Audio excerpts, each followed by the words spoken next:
Kali ini saya, Fabriana Magatika, akan mempraktikkan Wi-Fi Lab dengan DLC dan radio server. Pengertian dari radio server sendiri adalah Remote Authentication Dial-in User Service.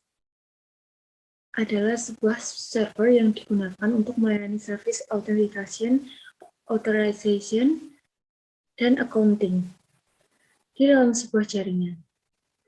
Singkatan radio server ini menyimpan kumpulan user di mana user-user tersebut dapat digunakan oleh klien atau user yang berada dalam satu jaringan dengan radius server tersebut. Radius server pada awalnya digunakan untuk melakukan autentikasi terhadap akses jaringan secara jarak jauh dengan menggunakan koneksi dial-up. Tetapi kini telah diimplementasikan untuk melakukan autentikasi terhadap akses jaringan secara jarak jauh dengan menggunakan koneksi selain dial-up. Seperti halnya Virtual Private Networking atau VPN, Access Point Nirkaba, Switch Ethernet, dan perangkat lainnya. Radius banyak dipakai oleh provider dan ISP internet untuk autentikasi dan billingnya. Radius merupakan salah satu solusi yang murah untuk para penggagas sistem hotspot.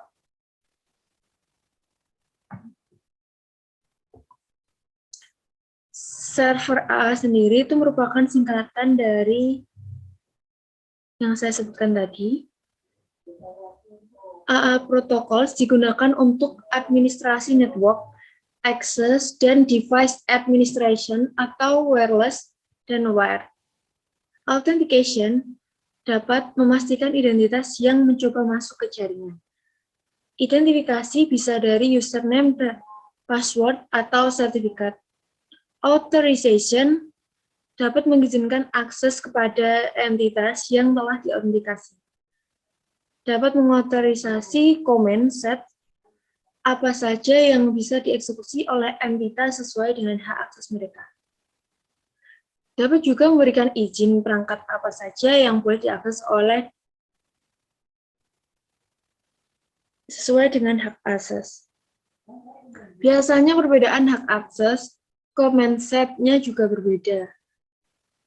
Accounting sendiri itu dapat merekam komen yang dieksekusi pada perangkat untuk keperluan auditing dan analisis forensik. Yang direkam biasanya adalah komen, session ID, session statistik, dan juga session state. Cara kerja radius server adalah radius remote authentication dial-in user service merupakan suatu metode standar protokol yang mengatur komunikasi antara NAS Network Access Server dengan AAA server.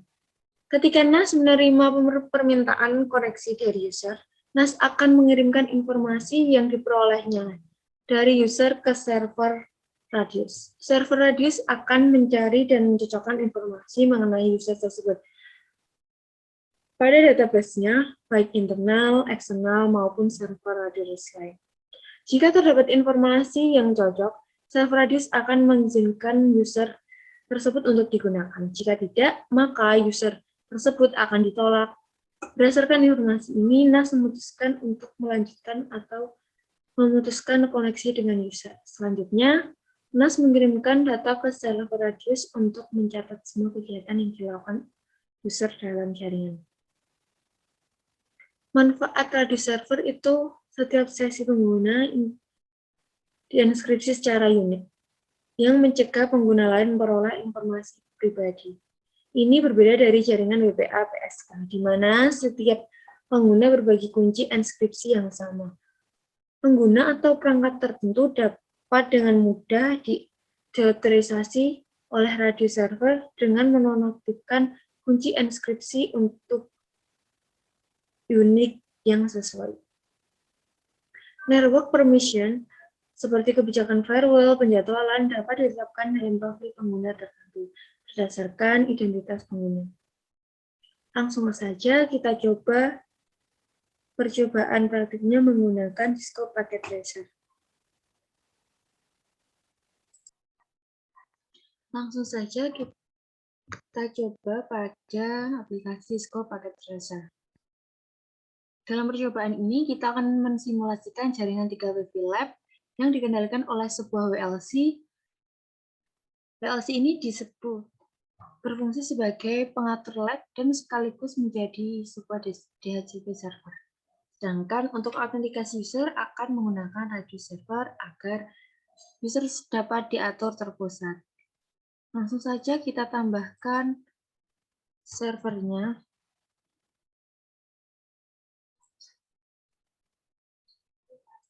Lalu WLC,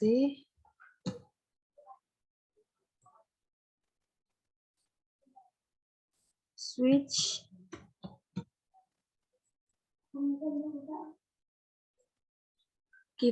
lalu LAP, kita tambahkan sebanyak 3 buah.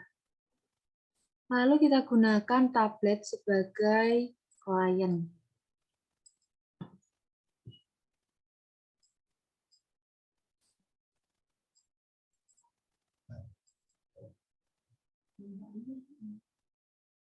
Oke, langsung saja kita sambungkan kabel-kabelnya.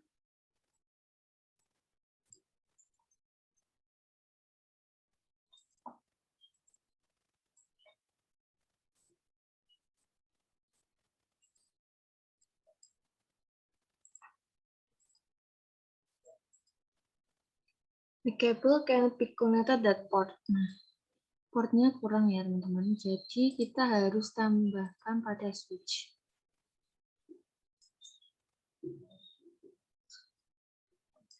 Kita matikan dulu, lalu kita tambahkan switch-nya.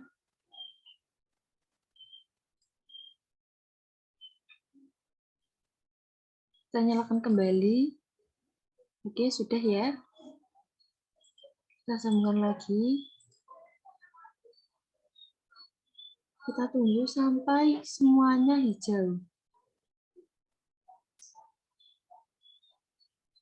Oke, sudah ya. Kita lanjut ke langkah kedua.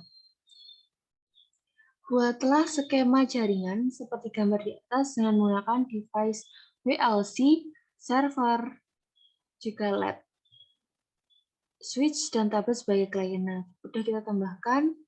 Lalu, untuk langkah keduanya, setting IP radio server secara statik. Langsung saja kita klik servernya. Klik config, flash ethernet. Ini kita rubah menjadi statik. Ini sudah ya, statik. Lalu kita tambahkan IP-nya 192.168.1.3. Lalu dengan subnet mask tersebut. Oke, sudah ya. Lanjut langkah ketiga. Aktifkan AAA service, tambahkan radius connection untuk klien dan buat user yang akan digunakan untuk end device klien.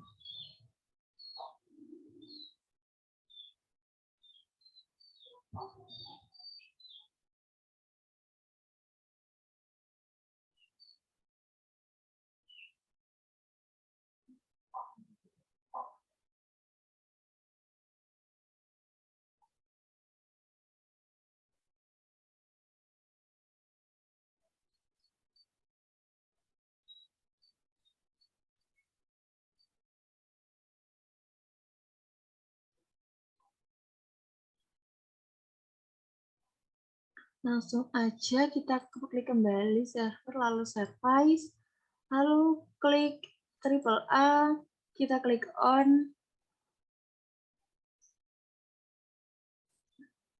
kliennya kita isi WLC-ku,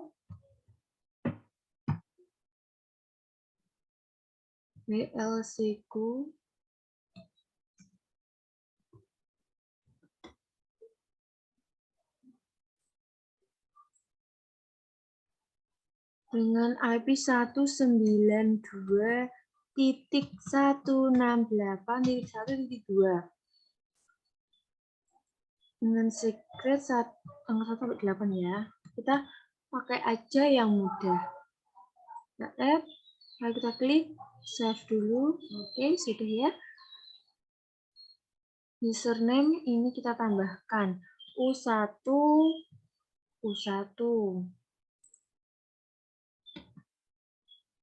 kita klik add,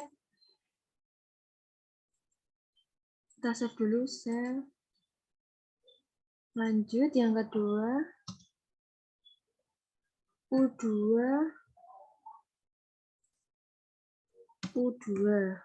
kita klik add, save. Oke, sudah. Lanjut lagi U3 kita add, save. Oke, sudah ya. Lanjut lagi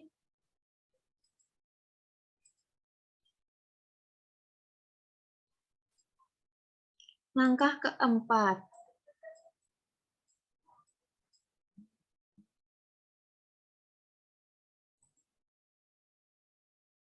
Setting IP WLC secara statik. Langsung aja kita setting WLC-nya. Klik config, management, lalu kita tambahkan IP-nya 192.168.1.2 subnet mask dan juga default gateway 192.168.1.1. Oke, sudah ya. Langsung kita ke DCHP dulu. Bentar, kita cek lagi. DCHP. Kita baca. Aktifkan DCHP service di WLC sebagai berikut. Oke, kita aktifkan dulu. Kita namai dengan pool WLC. Pool WLC. Oke, lanjut. 192.168.1.1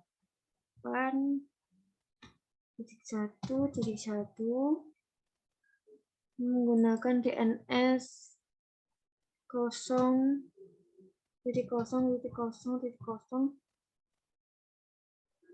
dengan IP 192.168.1.10 ya.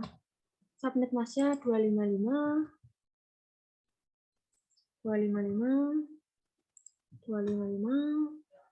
0. Oke.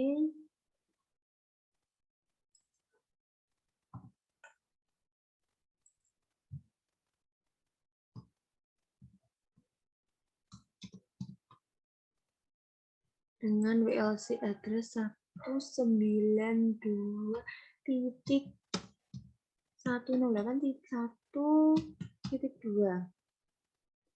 Oke, kita berusaha dulu ya, teman-teman. Lalu kita save, kita add dulu. Add, terus kita klik save. Oke, sudah ya. Lanjut langkah ke-6. Langkah ke-6 kita klik add lab PT-nya. Nah, ini kita nyalakan dulu. Nah, lalu klik config. Ini kita rename jadi LT1. Oke, sudah ya. Kedua caranya sama. Config LT2. Oke. Maaf, ini ada kesalahan. Oke, sudah. Ini juga kita rename. Caranya juga sama. Ini dinyalakan dulu. Oke, config kita rubah menjadi LT3. Oke, sudah ya. Lanjut langkah ke-7.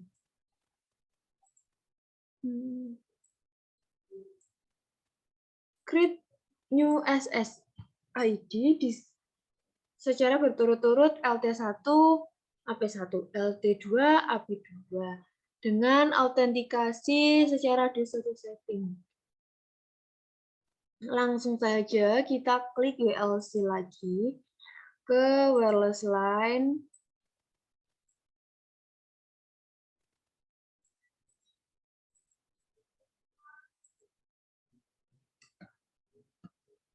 Kita namai yang satu SSID-nya AP1.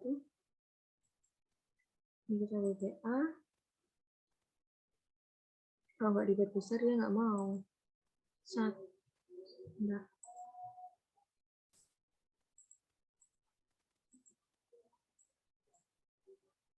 Hilang lagi.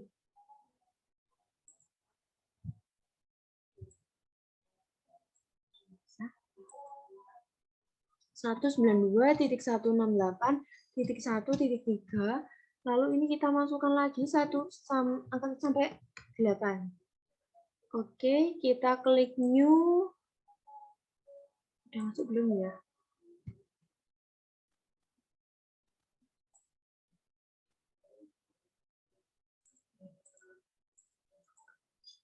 Oke, tadi kita salah langkah. Oke, nggak apa-apa. Kita coba lagi.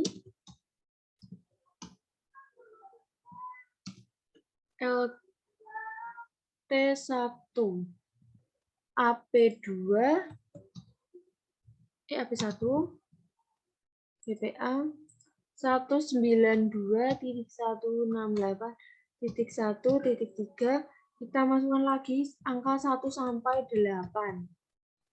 Ini kita save. Sudah tersave ya teman-teman. Seperti ini kira-kira. Kita tambahkan new lagi. LT2,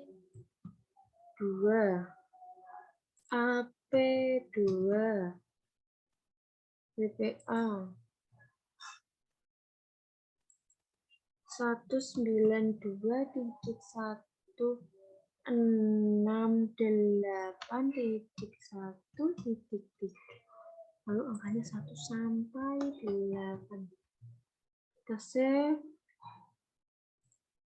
Ini juga sudah tersave. Kita tambah new lagi. Caranya juga sama ya. Tinggal kita rubah LT-nya aja.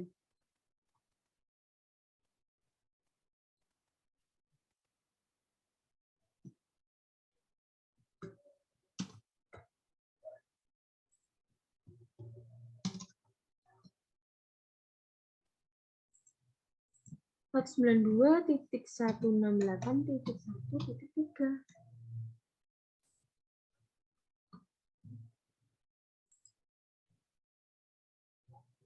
Ini sudah semua ya. Kita close dulu.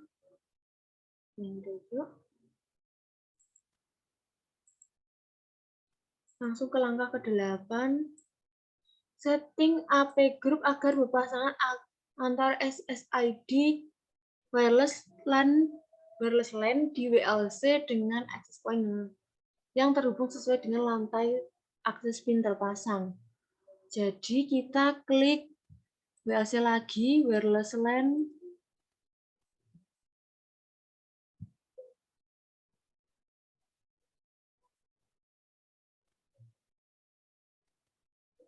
AP group.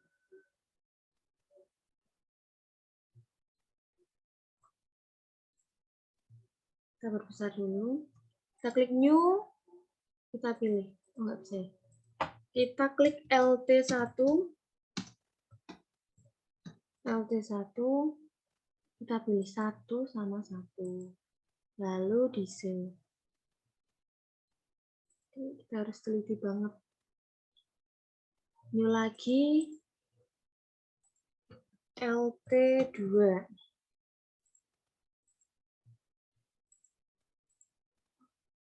Kita save.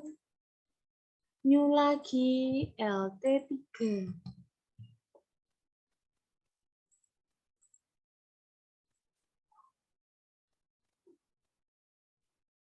Bisa save. Oke, sudah semua ya di sini. Kita silang dulu. Lanjut langkah ke 9. Langkah 9 nih, kita ke tablet. Setting SID di tablet klien sesuai dengan SID yang hendak dihubungkan. Serta berturut-turut gunakan user U1 untuk AP1, U2 untuk AP2, U3 untuk AP3, dan amati koneksi tablet setelahnya. Nah, kita pilih dulu. Config, wireless 0. Terus ini kita rubah jadi AP1.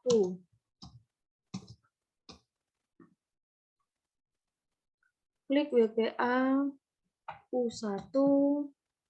Maaf, ini kecil. U1.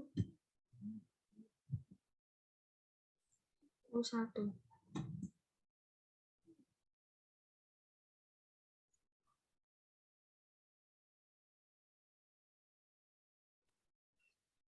Silang dulu ya.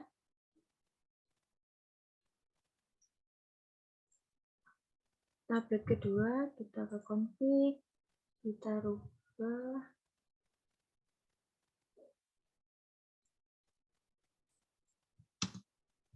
AP2, U2, U2.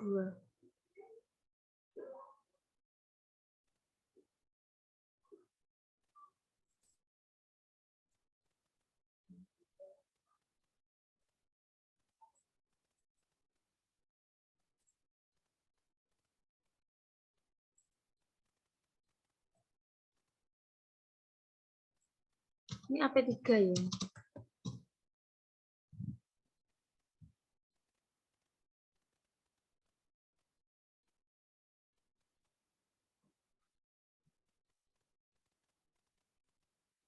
Gunakan BPA U3.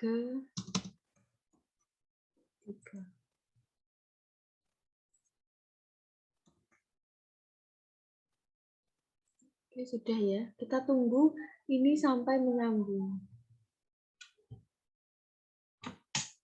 Sambung. Lalu kita lanjutkan lagi langkah ke-10.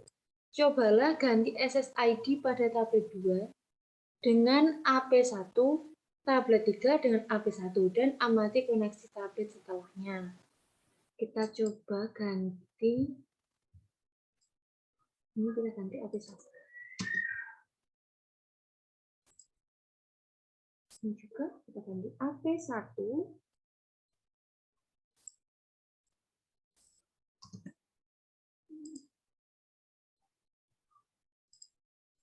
Oke, sudah. Kesimpulannya berarti ini sudah terkoneksi dengan baik dan benar. Tablet 1 bisa bersambung dengan AP1,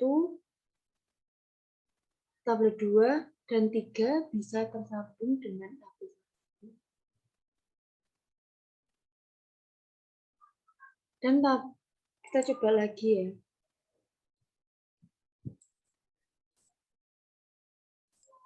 Kita coba menghubungkan ke AP3.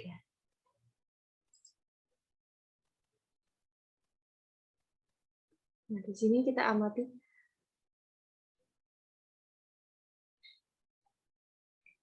beberapa tablet bisa tersambung ke AP manapun. Sekian praktikum dari saya. Apabila ada kurang lebihnya, mohon maaf. Wassalamualaikum warahmatullahi wabarakatuh.